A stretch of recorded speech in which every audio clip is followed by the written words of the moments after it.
میرا نام نور الدین ہے، کیا قسطوں کا کاروبار کرنا جائز ہے؟ جائز ہے۔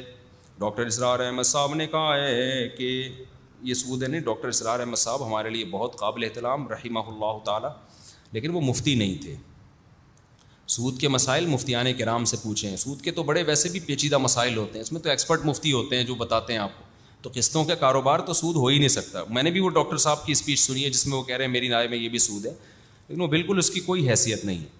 باقی انہوں نے جو دین کے کام کیے ہیں، ہمارے یہاں جب کسی ایک سے کسی بات پہ اعتراض کیا جائے تو لوگ سمجھتے ہیں میں اس کے اگینسٹ ہوں۔ ان کے قرآن کی بڑی خدمت کی ہے انہوں نے۔ جو ہماری نئی جنریشن ہے، جو اسکول یونیورسٹی کالجز کے لوگ ہیں اور بڑی اپر لیول کا جو ہمارا طبقہ ہے، اس پہ بڑا ان کا اچھا کردار ہے۔ بڑی محنت کے ساتھ وہ درس قرآن دیا کرتے تھے، اب بھی ان کے درس موجود ہیں، لیکن مسائل کے معاملے میں تو آپ مفتیان کرام سے پوچھو گے۔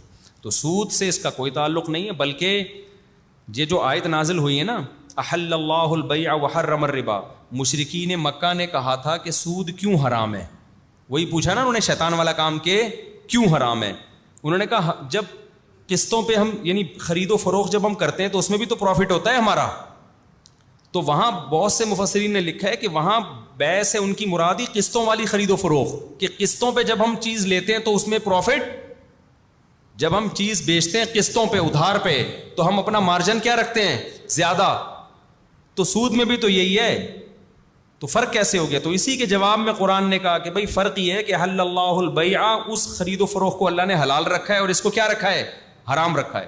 تو کسی بھی چیز کی کیش پیمنٹ کم اور ادھار پہ اس کی پیمنٹ زیادہ ہو سکتی ہے، شرعاً جائز ہے۔ ناجائز یہ ہے کہ آپ اسی مجلس میں طے نہ کریں۔ دیکھو ایک چیز میں اپنا موبائل میں بیچتا ہوں، میں کہتا ہوں بھائی یہ کیش پہ 1 لاکھ کا ہے اور قسطوں پہ 1.5 لاکھ کا۔ آپ چلے گئے موبائل لے کے کہ ٹھیک ہے کل پیسے لے آیا تو 1 لاکھ دے دوں گا، اور اگر نہیں لایا تو سمجھ لینا 1.5 لاکھ۔ یہ حرام ہے۔ اسی وقت طے کرو کہ 1 لاکھ والی پیمنٹ پہ لوگے یا 1.5 لاکھ والی، اسی وقت طے کرو۔ اور جو ایک دفعہ طے ہو گئی اب اس میں کمی بیشی نہیں ہو سکتی۔ مثال کے طور پر آپ نے کہا میں 1.5 لاکھ والی پیمنٹ پہ سودا کر رہا ہوں اور میں 1 سال میں پیمنٹ دوں گا۔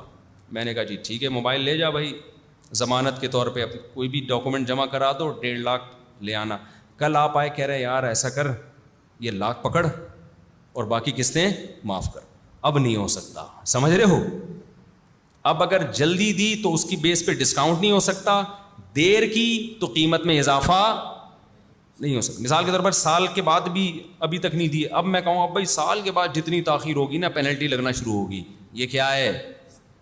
ناجائز ہے، بشرطے کہ وہ پینلٹی آپ کے پروفٹ کا حصہ ہو۔ سمجھتے ہو؟